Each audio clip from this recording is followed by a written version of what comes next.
is there in our market that has reduced to 50% because the 50% rest of the complain পাই আছিলোঁ যে বহু ধৰণৰ নটিচ আহিছে, এই নটিচক লৈ ইহঁতে খুচ নহয় আৰু ইয়াৰ ওপৰত মীমাংসা হ'ব লাগে।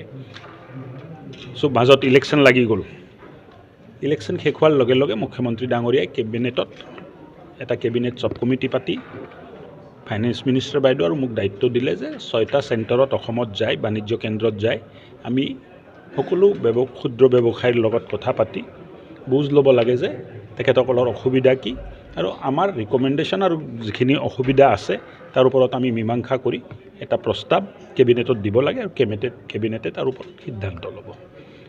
ক্ষুদ্ৰ ব্যৱসায়ীসকলক লগত লৈ অসমৰ সামৰিক উন্নয়নৰ যিটো চিন্তা মুখ্যমন্ত্ৰী ডাঙৰীয়াই কৰি আছে যে শ্ৰেষ্ঠ অসম, ভাৰতবৰ্ষৰ ভিতৰত 5খন ৰাজ্যৰ ভিতৰত অগ্ৰণী অসম, তাত সকলোকে লগত লৈ মুখ্যমন্ত্ৰী ডাঙৰীয়াই অসমক আগুৱাব বিচাৰিছে। কোনো ক্ষুদ্ৰ ব্যৱসায়ীক বাদ দিও এই কাম সম্ভৱ নহয়। GSTক লৈ আপোনালোকে যিটো আলোচনা কৰিলে আপোনালোকৰ ফিডবেকো পালে।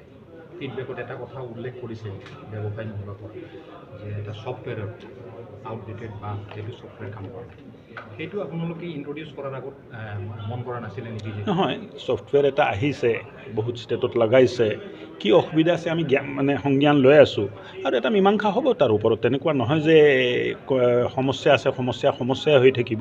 ডক্টৰ হিমন্ত বিশ্ব শৰ্মাৰ ৰিজিমত শাসনকালত সমস্যাটো নিষ্পত্তি এটা ফাষ্ট ট্ৰেক নিষ্পত্তিৰ এটা প্ৰক্ৰিয়া আছে।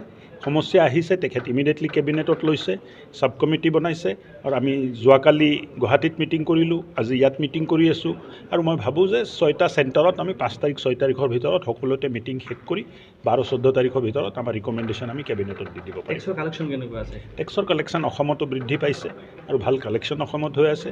যিখিনি ক্ষুদ্ৰ ব্যৱসায় আছে তেখেতসকল আমি ধন্যবাদ জনাব খুজিছোঁ যে তেখেতসকলৰ জৰিয়তে অসমক আগবঢ়াই লৈ যোৱাৰ কাৰণে যিটো ৰাজহৰ প্ৰয়োজন তেখেতে সংগ্ৰহ কৰি চৰকাৰৰ হাত মজবুত কৰি আছে। সেৱা কৰ বৃদ্ধি কৰাৰ এটা কথা ওলাই আছে যে সেৱা কৰ যিবিলাক ছাৰ্ভিচ টেক্স আছে বৃদ্ধি হ'ব বুলি।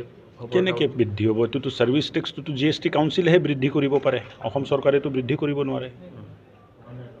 যিবিলাক আপোনাৰ সেৱা আছিল ধৰি লওক, মই কি ক'লোঁ, যিবিলাকে সেৱা নাথাকক কিয়, গুডছ এণ্ড ছাৰ্ভিচ টেক্স, তো ছাৰ্ভিচৰ ওপৰত যদি কিবা হ'ব লাগে সৰ্বভাৰতীয় হ'ব লাগিব প্ৰথম কথা। ওৱান নেশ্যন ওৱান টেক্স আছে। এতিয়া অসম চৰকাৰে এককভাৱে কোনো সিদ্ধান্ত ল'ব নোৱাৰে, কোনো ষ্টেটে ল'ব নোৱাৰে। GST কাউন্সিলত মিটিং হ'ব, সকলোৱে বহি আলোচনা কৰিব আৰু একমত হ'ব, তাৰপিছত প্ৰস্তাৱ হ'ব আৰু এইমতে কাম হ'ব। সেৱা কৰ বৃদ্ধি নাপায়। মই ক'লোতো আপোনাক, মই প্ৰক্ৰিয়াটো বুজাই দিলোঁ।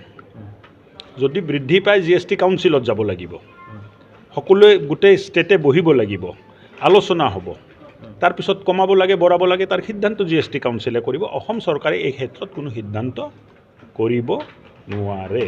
सर, आप लोग व्यापारी के साथ ये दूसरी मीटिंग है, तो ये आप भी अनुभव कर रहे हैं कि व्यापारी परेशान है GST के कुछ नियमों से? কোনটো চেনেল আপোনাৰ?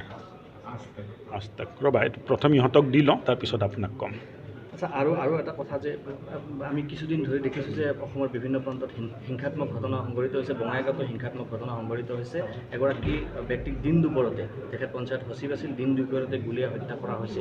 তেনে ক্ষেত্ৰত কিমান উদ্বিগ্ন এইবিলাক ঘটনা? এই ঘটনাবিলাক ভাল নহয়, সভ্য সমাজৰ কাৰণে এই ঘটনাবোৰ ভাল নহয়।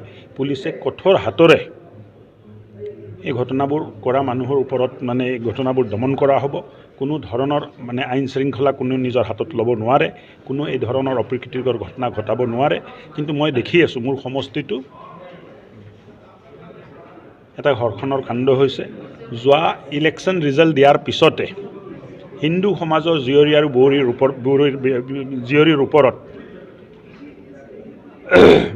ওপৰত এক পৰিকল্পিতভাৱে এই ঘটনাবোৰ ঘটি আছে।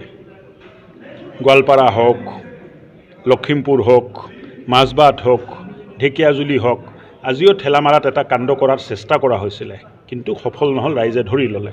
চ' এই ঘটনাবোৰ কি ইংগিত বহন কৰিছে তাৰ ওপৰতো সভ্য সমাজে চিন্তা কৰিব লাগিব আৰু সভ্য সমাজে সংগঠিত হৈ অসভ্য সমাজক প্ৰতি উত্তৰ দিবৰ কাৰণে সাজু হ'ব লাগিব। আচ্ছা, পৌৰসভাক লৈ পেলাই যথেষ্ট আমি দেখিছোঁ যে পৌৰসভাৰ যিসমূহ পৌৰপতি আছে তেখেতসকলে বিভিন্ন সভা কৰিছে, সমিতি কৰিছে। তেখেতসকলে এটা ধাৰণা কৰিছে যে তেখেতসকলৰ যিসমূহ পাৱাৰ আছে, পাৱাৰ কৰ্তন কৰা হোৱা বুলি ইতিমধ্যে অভিযোগ আনি আছে। এইসমূহৰ ওপৰত কি ধৰণৰ? তেখেতসকলৰ ভুল বুজাবুজি কিবা হৈছিলে, কোনে সৃষ্টি কৰিলে মই নাজানো। পৌৰপতিৰ অধিকাৰ, স্থানীয় নগৰ নিকায়ৰ অধিকাৰ, পঞ্চায়তৰ অধিকাৰ, সংবিধানে ভাৰতৰ সংবিধানে দিয়া অধিকাৰ। এই সংবিধানটো অসম চৰকাৰে বা যিকোনো ৰাজ্য চৰকাৰে খৰ্ব কৰিব নোৱাৰে। ঠিক আছে, তেখেতৰ অধিকাৰ য'ত আছে তাতে আছে, তাত কোনো ধৰণৰ মানে কম বেছি হোৱা নাই।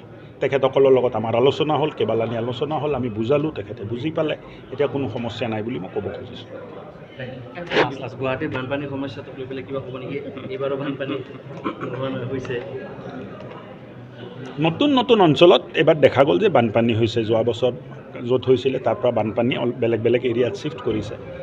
নগৰীয়া অঞ্চলত সমস্যা আছে, কৃত্ৰিম বানপানী এটা ডাঙৰ সমস্যা আছে। আজি বঙাইগাঁৱত মই আছোঁ, বঙাইগাঁৱতো এটা সময়ত মই যোৱাবাৰ আহোঁতেও মানে মিউনিচিপালিটি মিটিঙতো ক'লোঁ, অফিচাৰসকলকো ক'লোঁ যে কৃত্ৰিম বানপানী ৰোধ কৰিব হ'লে নেচাৰেল চেনেল যিবোৰ আছে বা আছে যদি তাক ভালকৈ ৰাখক, নাই যদি তাক ৰিষ্ট'ৰ কৰক, তেতিয়াহে পানী ওলাই যাব।